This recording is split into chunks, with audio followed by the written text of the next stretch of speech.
Hello, thanks for joining us today for this info session at Leman Virtual Academy. Really appreciate you guys joining us. Hope your summer is going well, that you're enjoying this beautiful pre-monsoon weather. We have a website available at the top of your page for asking questions. You're welcome to do that during the session. If you see me looking over here, it's because I have my other screen. So that's what I'm looking at to see if I can answer any of those questions that you guys might have. And if you hear a doorbell of any sort, that's from my computer as families are looking to join us midstream here. Again, welcome to Leman Virtual Academy. And I hope you enjoy this short presentation. If you've got questions, please write them down. You're welcome to put them on that site, or you can. We'll have some time at the end of our session today. You can ask some questions.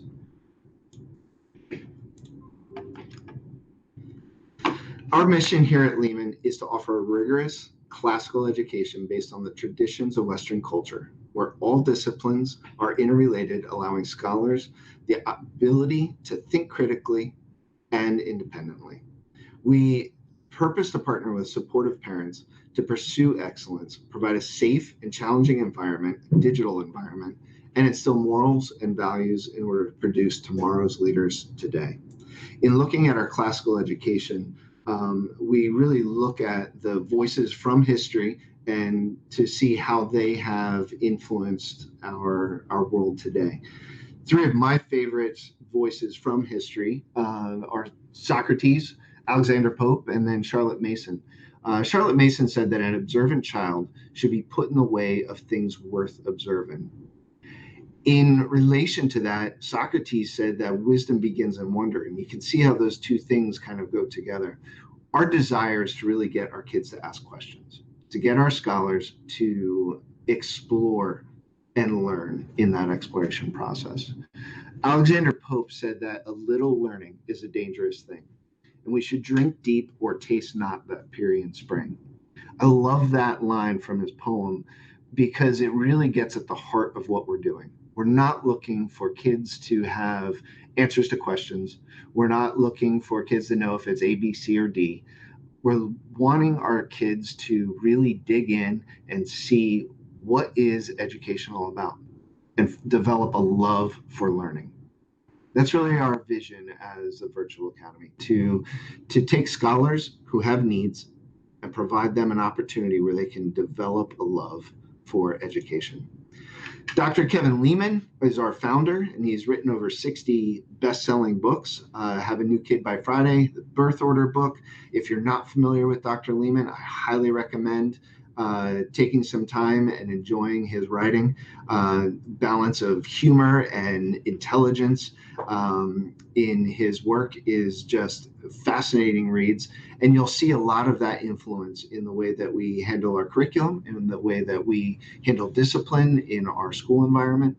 So please enjoy some of the literature that Dr. Leman has provided for us and helped to found our school with.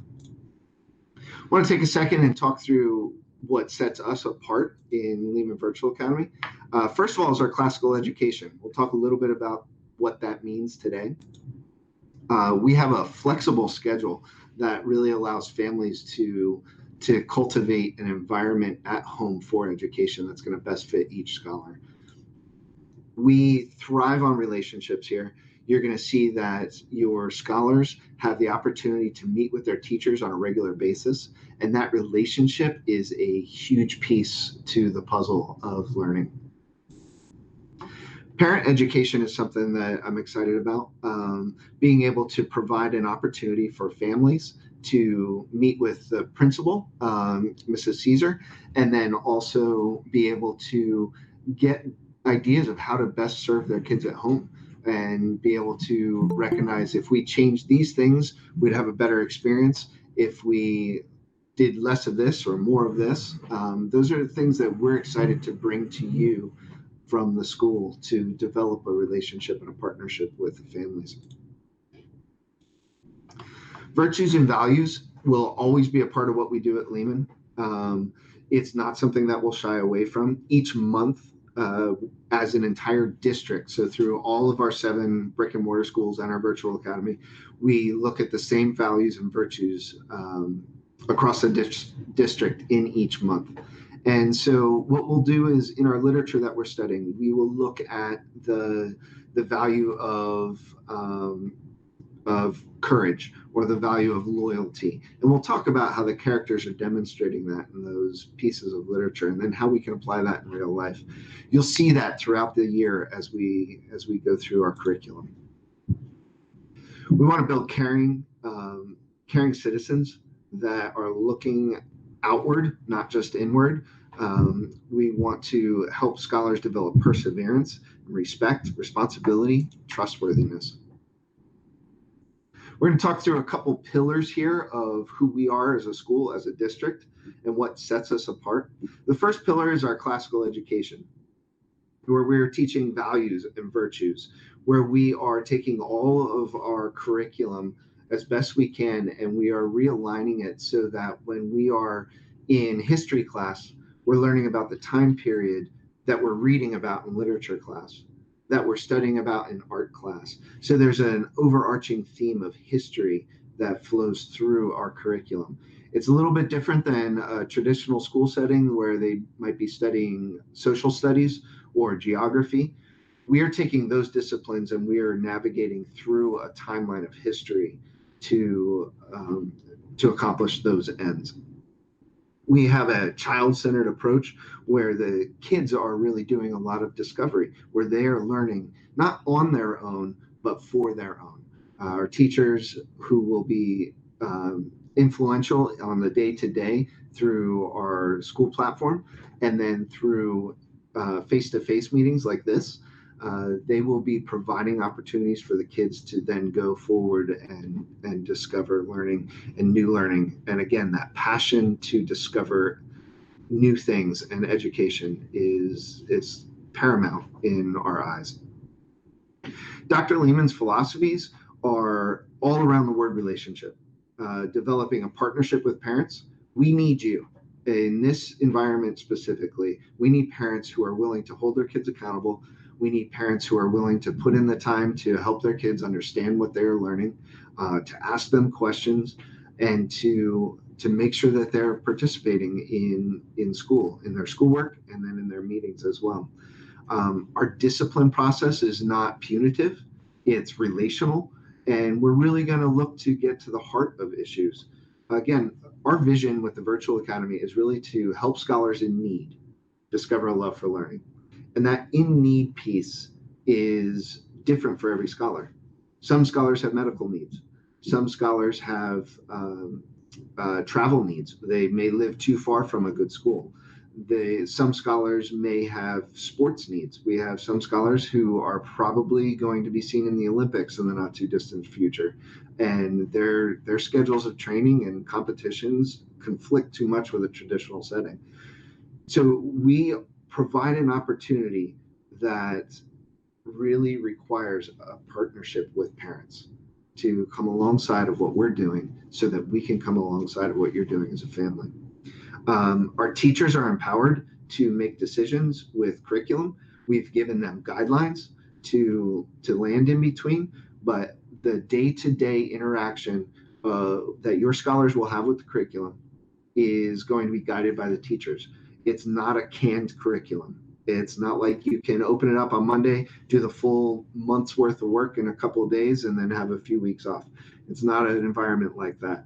It's very much an environment where your teachers will be providing lessons on Monday morning for that week, and then assessing the scholars, evaluating whether or not they are learning, making adjustments for the following week.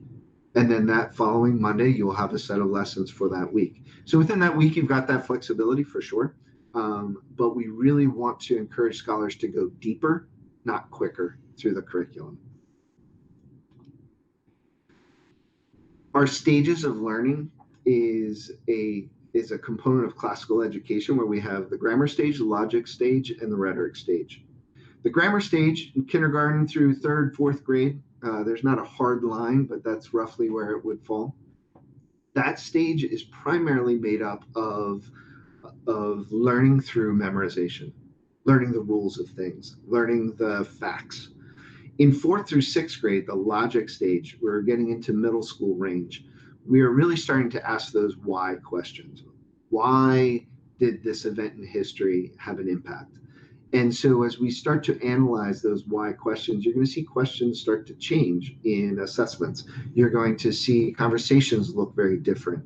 Um, as we prepare scholars for high school and beyond, with the rhetoric stage, where the scholars are then asking those good why questions, and then they're beginning to develop the ability to defend their arguments, their beliefs, their thoughts. So that continuum, that grammar stage, that logic stage, and rhetoric stage, you'll see as a repetitive pattern throughout our curriculum. If you look at the history timelines here, the number 4 box on your screen, you'll see that ancient times is studied in both first grade and fifth grade.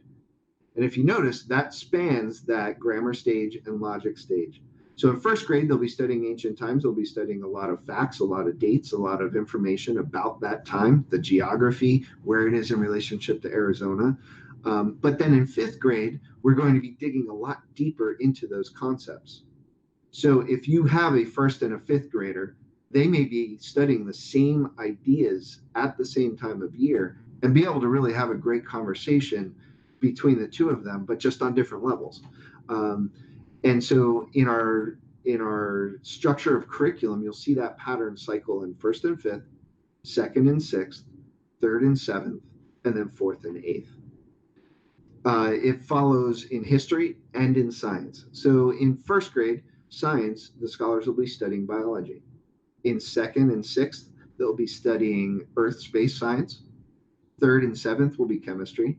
And then fourth and eighth will be physics. In fourth grade and eighth grade, because we are a public school, the scholars will be they will be taking the science test that Arizona mandates for public charter schools. So they will be participating in that. And our fourth through eighth grade curriculum does take some time to go back and do some review of some of the other scientific disciplines as well. So there will be opportunity for that. I touched on box number 5 in the bottom left, the interwoven disciplines, where we really try and connect our literature and our history and our science and our art, because we want our scholars to really develop an understanding of the entire culture of what they're learning. So in music class, they're going to be studying ancient music, rhythms, and then in art class, they're going to be studying the beginnings of classical art. They'll be participating in that. In literature, they'll be reading possibly about Greek myths or different things that have to do with the ancient world. And then history, they will be learning those concepts in history. So it really provides a neat opportunity. One of my sons was in our program as a 6th grader a few years ago, and it dawned on him one day that we were doing this. We never explained this to the kids, that this is why we're doing it, but he came to me and said, "Dad, this is a little overwhelming. My vocab list is all about ancient Japan. We're reading about samurais in literature class. We're studying feudal Japan in history. And it all goes together, and I really have a great picture of it." It sounds like I'm making that up just for this presentation, but it actually did happen. And he was blown away by it. He had such a better understanding of what he was trying to study because he had it from every single angle. It was just a neat memory and a neat thing to see a scholar develop that understanding and come to that on his own. What we want to do for our scholars is develop critical thinkers and lifelong learners. These are our goals. But at the center of all of that, our most important, the hallmark of what we want to do is have our scholars have an awareness of other people, to recognize that they're not the only ones in this world, to recognize that they play a part in a bigger picture. I sat with Dr. Leman for lunch one day when I first joined Leman Academy, and I asked him that question. I said, "What is the one thing you want from our 8th graders as they're leaving? What do you want them to take into high school with them from Leman Academy?" And he said, "I want them to know they're not the only ones in the room." That concept drives so much of what we do. We want our scholars to develop a respect and a love for people and awareness of other people. That's the heart of what we're trying to do at Leman Academy. Some of the other reasons that families choose Leman Academy is that we're really looking at history as our arc of study. We're not just doing pockets of social studies, but we're really looking at a historical arc that really informs decisions that our government and that we make today. Our families are enjoying a quality education that far exceeds state standards. We have to abide by AZ merits and AIM science testing because we're a public charter school. But at the same time, we're looking at those standards as the bottom line. That's where we start. And then we build upon that and beyond that. You're never going to see art and music disappear from our curriculum. You're not going to see us changing how we're approaching science. We have a lot of research backing up how we've developed our curriculum, and we've presented that to the state and been approved by the state, even though it's different than what all the other traditional schools are doing. And we're being extremely successful. Looking at the history of our scores as a district, we're doing extremely well at the state level, and we're going well beyond it. The joy of learning. If you spend more than 5 minutes with Dr. Leman, you will be laughing and you will understand that excitement and joy is a huge part of school. He encourages that. He pushes us to make sure that we are providing an opportunity for kids to enjoy learning. And quite frankly, I think it's more enjoyable and fun when the kids are enjoying it too.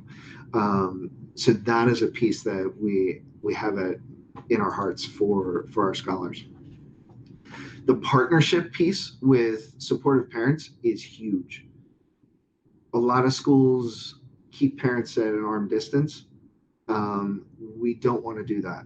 We want to invite the parent input. We want to be partners with you in this process. And it's something that we put at the forefront of what we do. The values and virtues will always be at the center of our curriculum as we look at what is true, good, and beautiful in this world, and we try and isolate pockets of that in literature and in history so that we can look at those wonderful pieces of who we are as individuals and as a school and as a culture. Our teachers are all highly qualified. They either hold Arizona teaching certs or reciprocal certs from other states. We have teachers in Arizona and Colorado, from Pennsylvania. I'm from Pennsylvania. Texas, we have several teachers in Texas, and now I believe we have one in on the East Coast as well. I'm forgetting which state it is right now, but they have the opportunity to be trained constantly in classical education. They have regular professional development and staff meetings through this type of environment, even though they're spread out throughout the United States. And we have a wonderful professional development team for our district that also has influence and provides training for our teachers. Our curriculum walks through those 3 stages, the grammar stage, the logic stage, and then starts to look at that rhetoric stage for high school. It's challenging. Don't want to belittle that piece. It is a quick moving and challenging curriculum. Our math is 1 year ahead to begin with. So our 6th graders are studying 7th grade math. Our 7th graders are essentially studying pre-algebra, and our 8th graders are doing algebra. So we're moving beyond where a lot of the traditional schools are. We are studying classical literature at a young age as our literature program. In fact, from 4th grade through 8th grade, the classic literature is the core content for our English class. Our writing components, our grammar is derived from there. Our spelling lists, our vocab lists are all pulled from the literature that the scholars are reading. We have a classical education approach where that interwoven curriculum is designed. Our discussions are Socratic and discovery-based. Our assessments are authentic assessments where we're really looking for scholars to provide the opportunity to write, to draw, to create, and then to present the information that they've learned. Our scholars have to be kindergarten through 8th grade. They have to have residency in Arizona, and they have to provide a level of commitment, even at those younger ages. The scholars need to commit to this program. There needs to be integrity in the coursework, especially in this environment where it's very easy to, we'll say, accidentally copy and paste information from a website. So that integrity of who they are as an individual and as a scholar is important. We need to build that relationship with those scholars. The coursework, again, is challenging, and so we need scholars to have a commitment to that coursework, to be checking in regularly, to schedule and maintain meeting schedules with teachers is also vital. We do have a flexible academic schedule, so if math after lunch works better than math at 4:30 in the morning, then by all means do math after lunch. If, however, your scholar really enjoys doing math before everybody else is up and can really focus then that works as well. Our teachers do provide classes at scheduled times, and those schedules will be developed with the scholars who are enrolled at the beginning of the year. So those schedules are not in place right now, but they will be coming out in the not too distant future. The daily hours, each scholar, if you can see this image that's on the screen, you'll see it says FTE on there. It means full-time enrollment. And what that means is, as a kindergartner, you've got a certain amount of hours per day that they have to be registered in school. How we do that in the virtual academy is we look at minutes per week. So in 8th grade, it's an easy number. We've got 1,000 hours by the end of the year. So 60,000 minutes that they have to log throughout the entire year. We break that down to do all the math, and in a typical 5-day week, our scholars are doing about 330 minutes a day. That's an average. Some days are more, some days are less. But if you hit around that number, your scholars will be fine for the year, and they will have the minutes that they need. So it is about 5.5 hours a day for 7th and 8th grade, about 5 hours for 4th through 6th, about 4 hours for 1st grade through 3rd grade, and then about 2 hours a day for kindergarten. That's the amount of work that our teachers provide to our scholars. Some scholars do more. Some scholars do a little bit less on some days than that, but then they have to make up that extra time either through enrichment activities or through additional activities that our teachers may assign. Our parents likewise need to have a commitment to our program. We need your support because we're not sitting in your living rooms watching the kids work all day. So we need that parental support. Each child is different. We recognize that. And so some 7th graders will need a lot of parental activity behind them to make sure that they're on task. Some 7th graders can check in the morning, and that's all they need to check in with their parents. You guys know your kids, so I would encourage you guys to schedule accordingly. If you have multiple scholars in our program, it gets a little bit trickier to manage that, but in home education environment, we have that flexibility of time that you can organize your day accordingly. There is an orientation process that we require all families to go through with their scholars, and we do require that each year. The orientation is within our school platform, so you as the parents will actually get practice submitting assignments, doing attendance, doing all the components of the school day that your scholars will have to do on their own.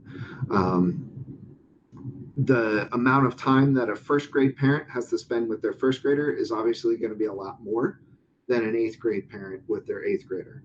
So if you're in 1st, 2nd, even 3rd grade, it's almost a 1-to-1 time ratio where you will be in school kind of with your scholar all day. The 8th graders hopefully have a lot more independency and are able to do a lot more on their own.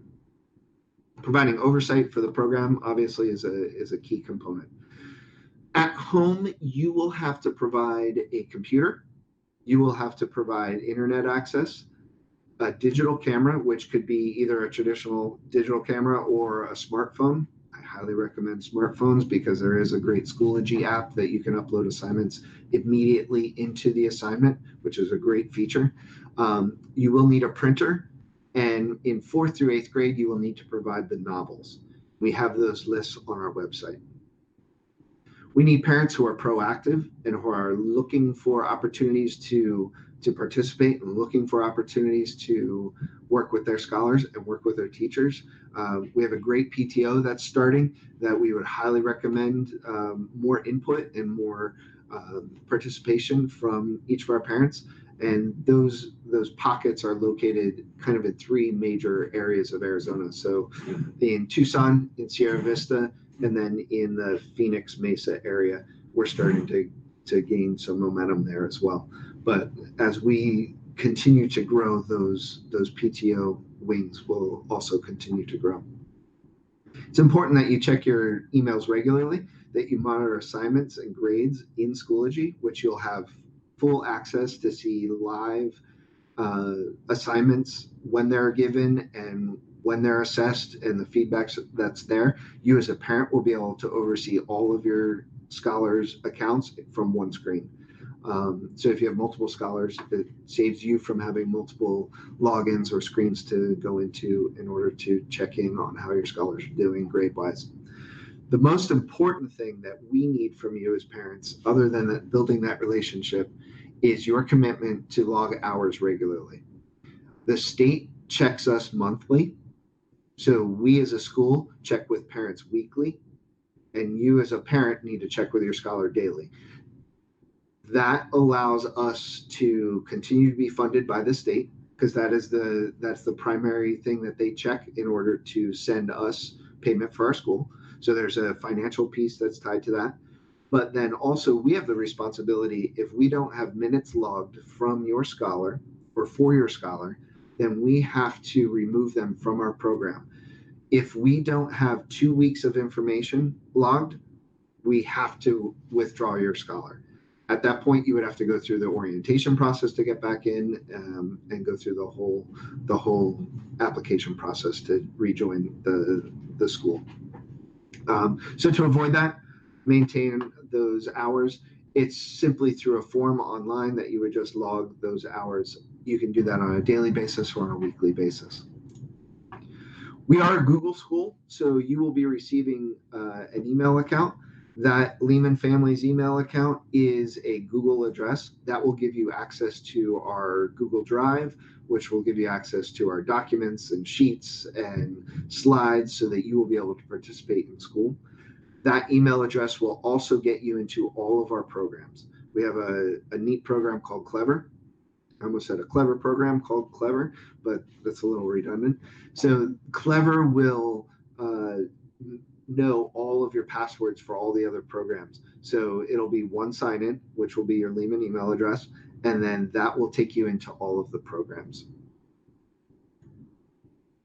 We provide a lot of digital paths for education, so Reading Eggs and Plato courseware, Study Island, these Google Hangouts or classrooms. We also provide some print resources. The younger the scholar, the more resources they're going to be receiving, print resources, I should say. The older the scholar, the more digital resources that they will have. So it's important as you are looking at your family dynamic to make sure that each scholar has access to a computer. The basic requirements would be a Chromebook. A tablet of some sort can get you through probably 80% of what we do, but it would not be sufficient for our whole program. So the minimum requirement would be a Chromebook for each scholar. But our programs work on Macs, on PCs, on Chromebooks, any type of machine, a desktop or laptop would be sufficient for that. I'm going to play a quick little video about Schoology, and Schoology is our school platform. So this is what you will see on a regular basis, on a daily basis. I'm showing you from the teacher end because it's got a little bit more information so that you as a parent can see what we are doing as a school.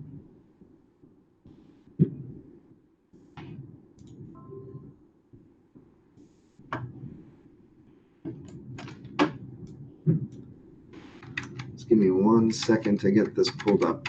Apologize for that. Ever wonder why it's so hard to manage your daily teaching tasks? Even with all the available technology, you might be overwhelmed, using one system to post assignments, another to record grades, and yet another to maintain your calendar, all while relying on email to communicate. Well, now there's a simple way to manage your classroom. Schoology streamlines your workload without slowing you down, so you can spend less time administering your tools and more time teaching, communicating, and collaborating. And it's free. Schoology lets you organize your courses, post content for your students, and track due dates to easily manage your schedule. You can increase student engagement by hosting interactive discussions and grade your students on their participation. Your students can even take online tests and quizzes directly within the platform, allowing for immediate scoring and analysis. Schoology makes collecting homework easier than ever. Students can submit their assignments into an online Dropbox, where you can provide one-on-one feedback and track revisions.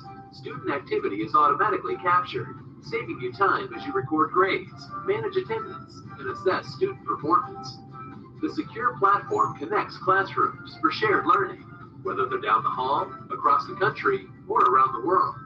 It also facilitates professional learning communities, providing a forum for the sharing of resources and ideas, as well as private teacher-to-teacher communications. It supports learning beyond classroom walls and long after the dismissal bell. It's more than just a teaching tool. Schoology is an entire toolbox. So why not sign up for your free account today? Schoology. Learn together.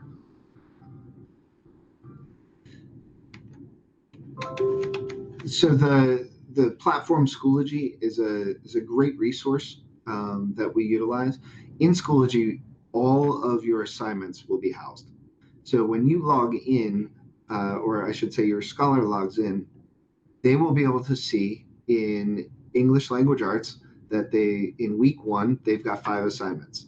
The idea would be, and this is something that your teachers will walk through and explain how their classes are set up, but you would have on Monday morning, ELA 1, 2, 3, 4, and 5. The idea would be that you have Monday, Tuesday, Wednesday, Thursday, and Friday. So those lessons are in there so that your scholars can navigate through them as they need to. If they need to go back and re-look at lesson 1, they can do that. If they need to take some more time on lesson 2, maybe 2 days, that's completely fine as well. Tied in with our flexibility of schedule, if you know that Tuesdays are bad days, whether there's doctor's appointments or hockey lessons or whatever, you are able to do schoolwork on Saturday. We've had some scholars this past year and the year before that had 4-day school weeks because they put in longer days each day, and then they took every Friday off. They didn't have classes on Friday, so it worked out well. They completed their time requirement and they completed their curriculum, and that works for us. If likewise, we've got some other scholars that can't take a day off. If they do, it's like starting all over on Monday. So they do a little bit of work every day of the week. However, we need to work with you as a family to establish what's going to serve you. That's what we will do, and we will help you to make those determinations for your scholars. These are just some screenshots of some classes that are in. The lower grades will have classes set up more like this, where you'll see all of their subjects grouped together in folders. Your older scholars may be broken down a little bit differently. Again, in Schoology are all the assessments. They are all the assignments, the directions. And what your teachers will do is they will be providing 3 different avenues for instruction. They will be providing these Schoology pages where they are describing the information that your scholars need to learn. There may be links to articles. There may be links to videos. There may be a video of your teacher that they have recorded and posted in there to teach a lesson. They may be directions to open to page 42 in your novel that you're reading, read 4 of the paragraphs, and then discover something about that novel. That is where all the directions will be. And that is that independent learning environment for your scholar. The second thing that your teachers will be doing is creating lessons. where they are on screen, similar to this, with your scholars. So you will be able to see all the other scholars in your sixth grade class. You will be able to participate, ask them questions, have a live discussion where the scholars will have their mics turned on so they'll be able to talk as well. And the teacher will have a lesson like this. They'll be able to present a screen or just have their face on the screen and be able to talk with the kids, get to know them, and teach a lesson. Again, those schedules will be coming out once we have initial rosters for this school year. The third piece is what we call scholar hours, which are essentially office hours for our teachers that you will know when your teachers are sitting at a computer. Most of our teachers work from home, so they carve out time for these scholar hours where you know, as I'm a fourth grade scholar, I know every Tuesday, Wednesday, and Thursday at 1 o'clock, my teacher is going to be sitting at her computer and I can ask her any question about school and I will get an immediate response. In addition, your teachers may also say, I've got 3 scholars in my class that are all struggling with the same thing. And they'll reach out to the scholars and say, can we meet on Tuesday at 1 so that we can talk through this a little bit more? And the teachers will arrange that with each family. So 3 opportunities for education for your scholars, 3 avenues for learning that they will have available to them on a regular basis. This video conferencing piece is a huge component of our school. So having a web camera as a part of your either laptop or an external web camera is crucial. Having speakers, we don't require, but we definitely recommend headsets. So whether they're the gaming headsets or a set of iPhone earbuds with the microphone in it, they really help, especially on smaller machines where there could be a lot of echo. The headphones take all of that away and allow it to be a lot clearer. You're welcome to purchase expensive equipment, but it's not necessary. The camera I'm using for this presentation is about $100, but I'm using it for these types of presentations all the time. It's not something that you need to have. The cameras in most Chromebooks or most laptops are more than sufficient. These video conferencing offer this face-to-face environment. And if you remember back to the beginning, relationships is the biggest piece of what we're trying to do. This environment is tough because there's so much isolation just embedded in what we're doing. So building this relationship, at least through a screen, is really, really important to see our scholars succeed. This is how scholar hours would work. This is how your class structures would work. And your teachers will be providing that information at the beginning of school, how they're going to be going through and doing these virtual conversations. Our enrollment is open. We don't have a wait list. And you are welcome to enroll at any time. We do, however, have start dates that are spread out throughout the year. So every 5 or 6 weeks, we have a start date. So if you miss the start date for August 1, then that's okay. You are still welcome to enroll and apply, but you will not be able to begin school until the following start date in September. It's, I think, the first week of September. The reason for that is because we want to protect our classroom environment. It's not something that exists in a lot of digital schools, but it's something that we want. If we have scholars constantly coming in, day out, week in, week out, it disrupts what our teachers are trying to do as a culture for their classroom. So in order to protect that, we have start dates. Again, you're welcome to enroll at any point. If you miss the August 1st window, that's okay. You can enroll and you will be able to start the following date. If you are in another school, you would have to maintain that attendance throughout that time before you start with us. If you're homeschooling, obviously, we can give you some ideas for things to be doing to get caught up to where our scholars are, but that we would adhere to those start dates. There's an appeal process. Perhaps you're moving, perhaps something is happening midstream and you need to start earlier. We understand that, so there's an appeal process to that. However, it is something that we really try and stick to. The online enrollment packet is on our website. You can initiate that by signing up and starting a Parent View account. That's step one. Step two is all laid out in Parent View once you open that application process, and then you would begin to you go through that process. Our registrar here, Katrina Mathis, is great. She can answer any of your questions. So you're welcome to call our office here at our Virtual Academy office in Tucson, Arizona, on River and First. And you are welcome, if you are available, to join us at our open house, which will be held on the 18th, I believe, right? The 18th of July, from 2 to 4. It's just an open house. It's not a formal presentation, but it would be an opportunity to come in and meet Mrs. Caesar, our principal. I'll be there as well to answer any questions that you have. At this time, I want to open up for any questions or feedback that you guys have. Again, the app is open. You should have a address at the top of your page. If you want to type in a question, you're welcome to do that.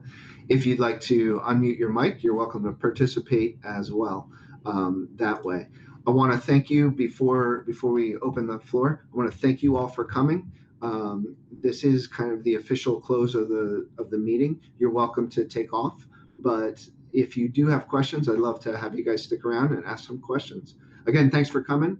My name's Eric Carey, and I look forward to having you guys hopefully join us with the Virtual Academy this next year. Hi, Eric. I have a question. Absolutely. My kids went to Leman Academy in Sierra Vista at the brick and mortar campus. Sure. And so I was just kind of wondering what to expect online versus when they attend at the campus, how it works with testing. They went through regular testing weekly for the most part, and they did the recitations. Is that something that we can expect online as well? That's a great question. We absolutely do the recitations. And the way that we do is a little bit differently. So for those of you who may not be familiar, our scholars learn classic poetry each month and they memorize it. And then they present it in front of all of their peers. We do that in the Virtual Academy as well. So what we do is very similar to this. We'd have the classroom open and the scholar would present. We would need parents to be in the background to make sure that there's no cheating. Not that scholars ever would consider cheating, but we want to make sure that integrity piece is in play. But scholars would present in this type of environment where everybody would be in attendance. So we do those recitations. We do regular assessments where the kids are writing essays. They're taking multiple choice tests. That's all done through Schoology. We also benchmark our scholars 3 times a year. We use a program called MAP that you would download a lockdown browser to your computer, which what that will do, sounds a little ominous, but what that does is that allows you to have only that assessment open. It shuts all access to the rest of your computer off while that is open. And there's only 2 buttons. There's start and stop. And when you stop it, it closes that program. You can't access the test, and the computer is back online. So that is how we do benchmark testing, and you would do that from home. That's something we push out to you. But then in the spring, we do have AZ Merits and then AIMS Science Test in 4th and 8th grade. Those have to be done with Leman employees on campus. So we've got several sites around Arizona.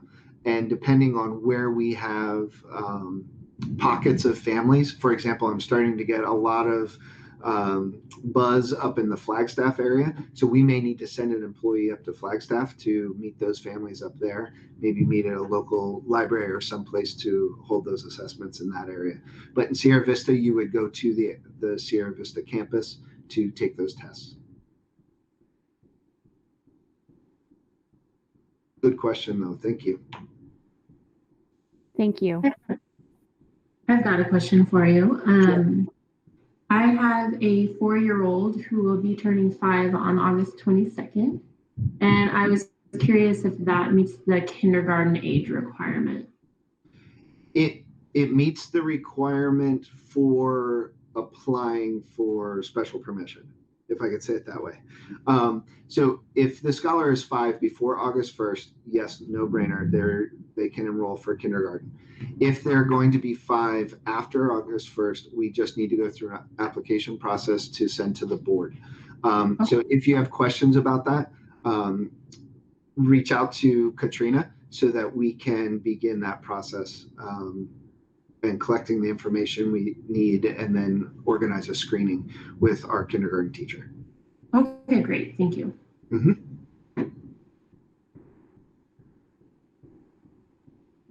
Good question. Thank you. Hi, Eric. Another question for you regarding the MAP test. Do they have to go to a brick and mortar school to take that test, or is that something we can do at home? The MAP test we push to you at home. Oh, okay. So Thank you. what has to happen is we have to monitor it live. So Mr. Hesprich, our IT specialist, he organizes a schedule for each of the grades.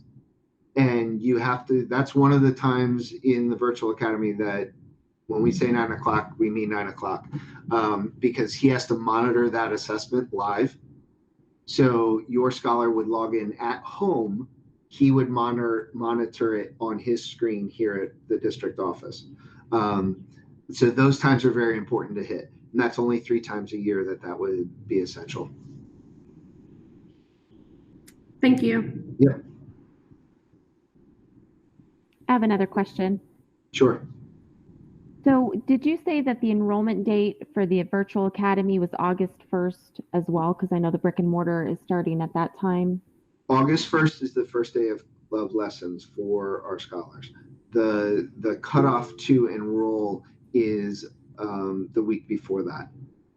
After that, we will have September. I want to say it's the 8th or 9th, but I don't have that calendar pulled up right now. If you want more specifics about that, you reach out to Katrina and she'll be able to get that information for you. Okay, I was just kind of curious as to, I think I talked to Beth about it.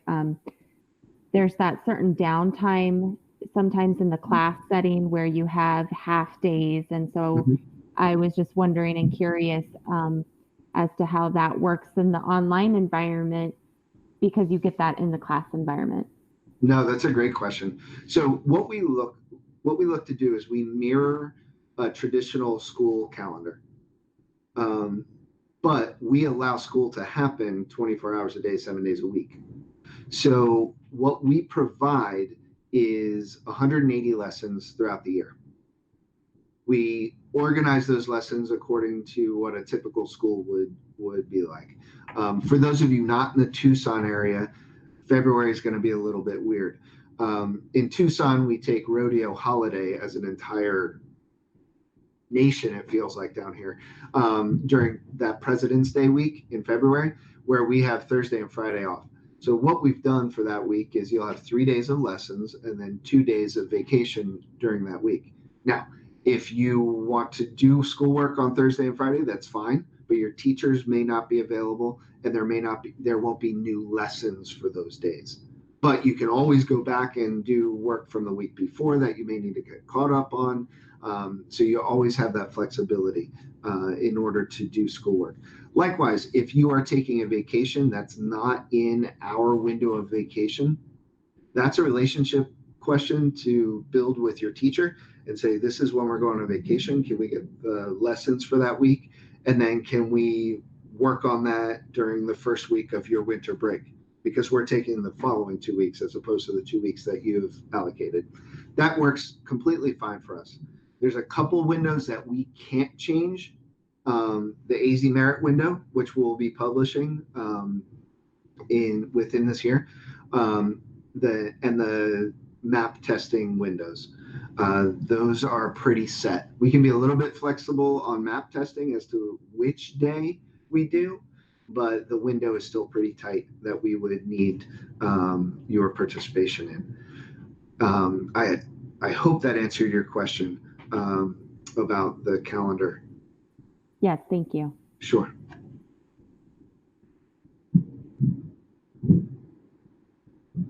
I have a question here, Amanda, that you said teachers hold their classes every Monday. They may hold classes on Monday. I just want to clarify that. I'll do that in a second here. Is that the only day for students are left to study and complete each lesson the rest of the week?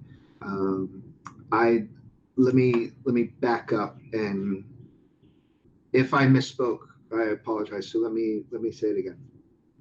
Our teachers will be developing a schedule for regular meetings.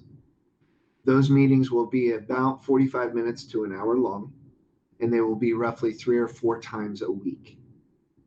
Those meetings will be scheduled once we have initial rosters so that the teachers can work with the families to develop that schedule. We want the families' input. We want that relationship piece to be there. Once that's set, we will run that for a quarter, ensure that things are still going, and we will likely continue. We haven't changed too much after that first quarter typically because we haven't needed to, but we will reevaluate that. Those meetings are required meetings for our scholars to attend. If there's a conflict, it would just be like a conflict with showing up to school. If you've got a dentist appointment and you're going to miss class, you need to provide that information to the teacher, get the work that was missed, and that sort of thing. So that's kind of how we would play that. Okay, good question. Thank you. Any other questions?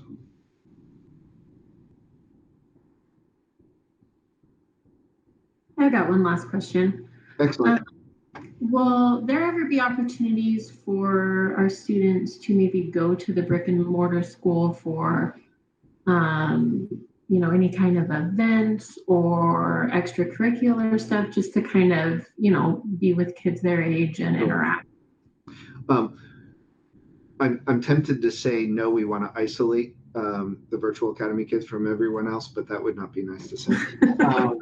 We being a homeschooler myself, when I was in school, again, this is very different than a homeschool environment, but I did feel alone a lot, and I had the opportunity to reach out and work with some other groups in acting clubs or in playing soccer, things like that. So there's a value there that I want to make sure that we grab onto. The way that we handle relationship between the virtual academy and the brick and mortars is on a somewhat individual basis because of schedules. We absolutely encourage it. We've got great relationships with all of the brick and mortar schools. So the avenues are open to do this. For after school clubs and sports, absolutely, hands down, you can try out for the soccer team.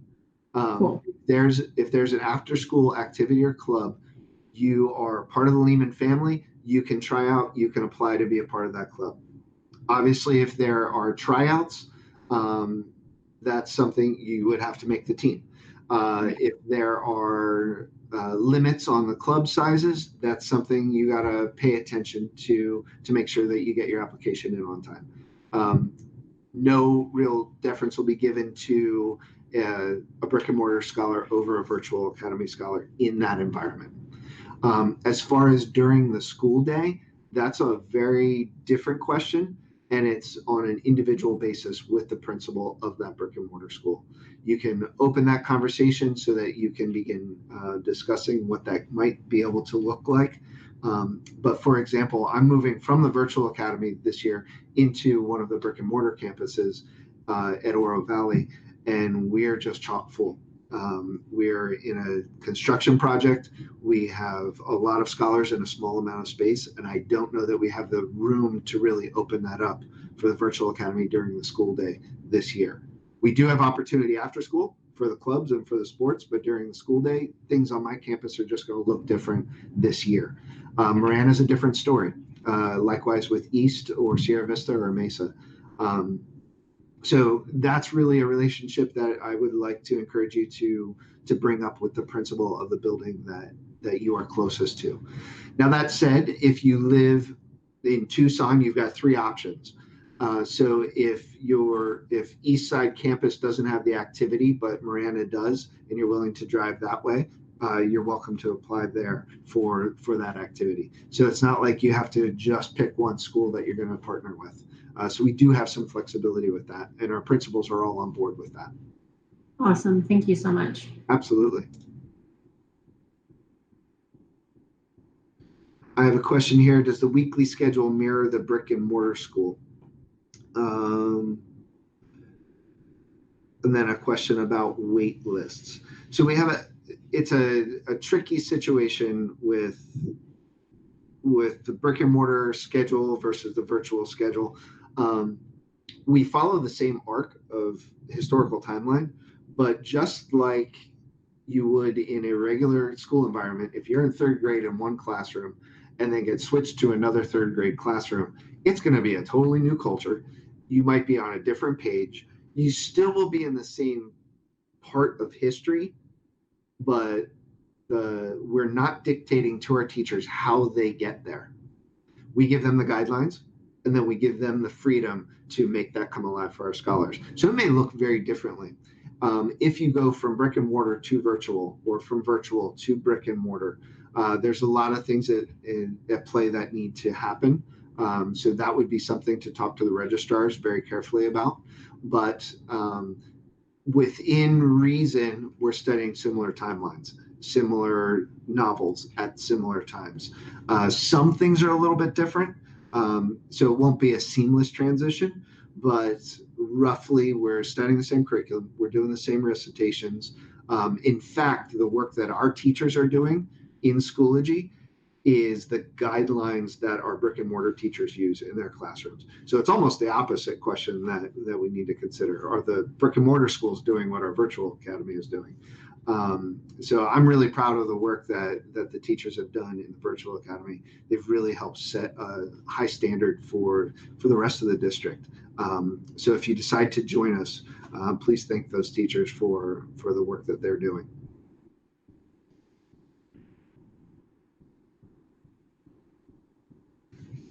I'm moving through.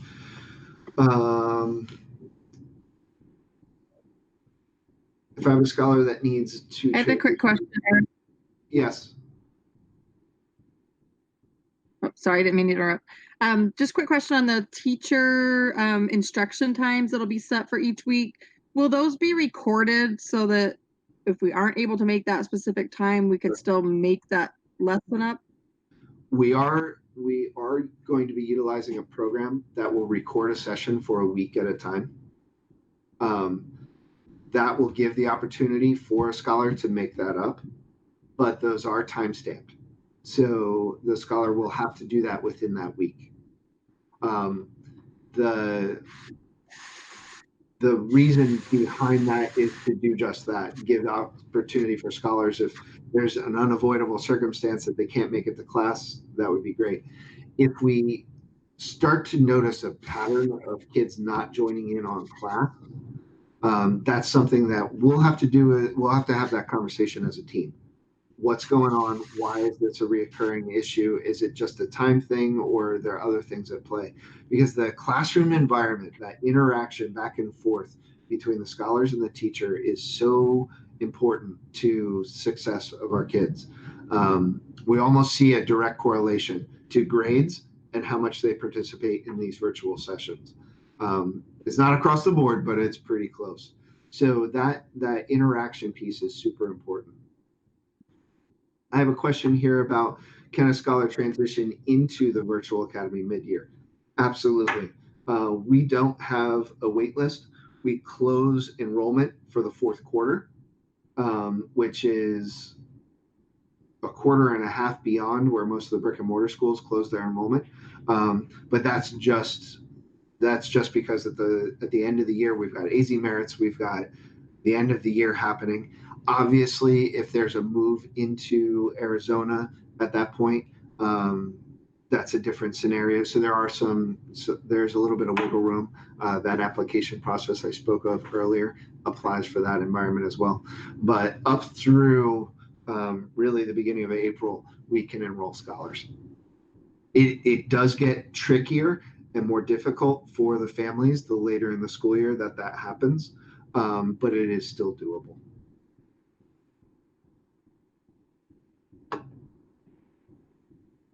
Well, ladies and gentlemen, great questions. I really appreciate you all being here. I want to officially draw our presentation to a close and this part of our conversation to a close. If you have more questions, please feel free to reach out to us. You can reach us through email on our website. Mrs. Caesar's email address is there. Our phone number is listed on our website as well. There's a lot of information there that you can go through. You can look at pieces of our curriculum. You can look at our literature lists and create your questions. Again, on the 18th of July here at River and First, we have an open house. You're welcome to stop by if you're in the Tucson area. We would love to know that you're coming. So if you could contact our office to let us know you're coming, that would be great. But I hope to see you there. And I hope to see you guys participate and enjoy the Virtual Academy this next year. Thanks again for coming. Again, I'm Eric Carey. I helped start the Virtual Academy. This is Beth Caesar. She'll be a principal for next year. And I look forward to a great year with you.